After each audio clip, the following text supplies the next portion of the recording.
Texas Republican Congressman Morgan Luttrell tells this open borders advocate that his policies will lead to more terrorist attacks in the United States of America and endanger millions of people. Take a look at this. This got pretty fiery. Because I need clarification on that, because the challenging part for myself, I'm just going to speak for Morgan here, is that I can't go home to my folks when we're talking about, so I'm very laser focused on the terrorist watch list and those folks that are coming across that meet that category, okay? Because I can't say they were foreign-born terrorists, but they were legalized in America, so we can't count that. So they're definitely foreign-born if they were born outside of the United States. Even if somebody is a legal immigrant and a terrorist and becomes an American citizen, I count them as foreign-born, just like the U.S. government does. Okay, when I speak about the terrorist watch list and those individuals that are listed on it, have you ever been in Iraq, Afghanistan, Africa? Have you ever been to a theater of war? No. Have you ever experienced anything catastrophic? Have you ever been engaged in a gunfight? That may be a silly question, but I need to know these answers. I have had a gun pointed at me, but I have not been involved in a gunfight. It's an an amazing experience, isn't it? That's a nice euphemism for it. Yeah. Yes, it is. I'm trying to be genuine in here, and I'm trying to be simple in here. I guess the best way to say that. So, have you ever read the book or seen the documentary Terror of Beslan, the school siege in Russia? I've not seen the documentary, but I've seen footage of that attack. Okay, so that's the terrorist organization came in and took over a school. A certain number, and it was a massacre, right? And when I see this list, the terror list, is what I'm talking about here. My concern is it only takes one. It only takes one terrorist to perform an extreme act of violence. Man, me and that man right there, Mr. Crane, have been in multiple gunfights, multiple VBIED explosions, multiple suicide bombs overseas in the theater of war. And a lot of times, it was one person, one. And if we can do anything and everything we can to prevent, capture, kill any terrorist that's coming into this country, that's what needs to happen. I walked shoulder to shoulder with Mr. Goldman in New York City 2 weeks ago on 9/11. 9/11. The museum is beyond humbling. I don't want anything like that to ever happen again in this country. And it seems like and I hate to say this, but we're getting caught in the political jargon right now. That should not happen when we're trying to protect American citizens. Period. So I'm glad you clarified the fact that we have had attacks on our country from foreign-born entities. And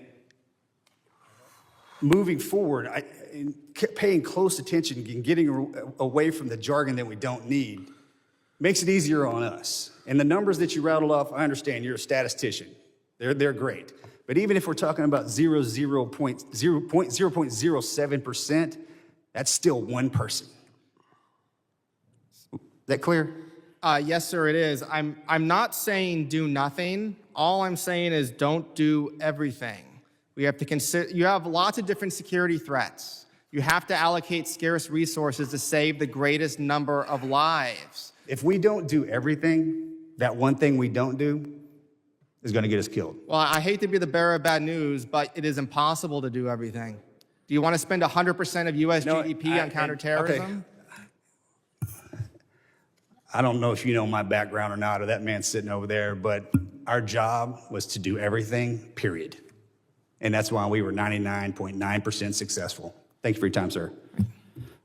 Don't do everything, he says. Well, here's something we could do, is close the border and make sure that it's secure and that only people that we vet and know their backgrounds are able to make it across. Can we at least agree to do that? How about one other thing that we could do is use ICE agents to identify deportable targets, people who broke our immigration laws in this country that may have allegiances to other adversarial nations or adversarial terrorist groups. Use ICE to launch a full-fledged action across this country to identify these people, to find them and remove them from our country, especially if they have committed other crimes other than committing the act of breaking our immigration laws by coming here illegally. The Democrat border policy under Joe Biden is the most consequential and irresponsible policy that's going to have ripple effects for decades, I think.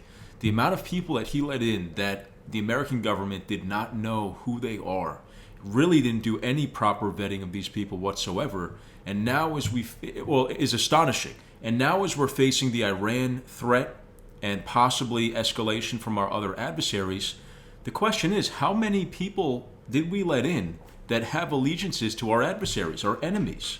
And how many, they call them sleeper cells, how many of those did we let in to now wreak chaos and destruction across our country? We saw a few weeks ago in New York City, the ISIS terrorists, they pledged their allegiance to ISIS and they threw a bomb at a right-wing protest in front of Gracie Mansion, trying to kill dozens of people with that bomb. They actually even admitted that they were inspired by ISIS and wanted to create a situation that was more violent and had a bigger death toll than the Boston Marathon bombing. So we have problems with homegrown terrorism as well. That's already a big enough problem. But now when you're talking about letting in tens of millions of people who we did not vet, who, even if a fraction of a percent of them are these dangerous, nefarious actors, we have a massive problem on our hands. And Trump is trying to address the first level of that with his ICE actions around the country. We need to go after these people who broke our immigration laws and remove them according to law, do it in the legal right way, just like Obama did, or George Bush, or Bill Clinton, who used ICE to deport millions of people. Trump is not the first president to use ICE in this way. And we need to act fast to identify who in this country that may have come illegally or otherwise, people who are homegrown that might be radicalized by our enemies, who they are, and address that problem. Because the Democrats' tolerance and compassion is going to get us killed, plain and simple. We cannot take those policy positions seriously anymore. We see how irresponsible they are. They're trying to beat us over the head as bigots because we want to close the border, because we want people who came here the wrong way to be removed. That, if we give in to that, we are going to have a serious national security threat. We already have that serious national security threat, but if we relinquish our efforts to actually correct it and give in to this Democrat narrative of just let everybody stay, give them all amnesty, reopen the border, let in millions of more people, like that's what they want to do. If they win in 2028, those are the stakes. If we let that happen, we are going to see destruction across this country. And I'll say, I can't say anything with certainty, but I would say the potential for massive destruction and the most vulnerable that we have ever been against our enemies. If Iran, if China, if Russia wants to hit us, if Venezuela wants to hit us, we are wide open for that attack under the conditions that the Democrat Party wants to create by opening the border and by basically calling off ICE to not deport any illegal immigrants. That's why we have to vote on Election Day in the midterms coming up this year, but also in 2028. The stakes have never been bigger. But I want to hear what your thoughts are in the comments. If you guys like the video, please leave a like and subscribe to the channel. I'm trying to dig up these very important, relevant clips from Congress or the media or the White House that address directly what we are discussing and grappling with today. So hopefully you guys enjoyed. Thank you so much for watching, and I'll see you next time.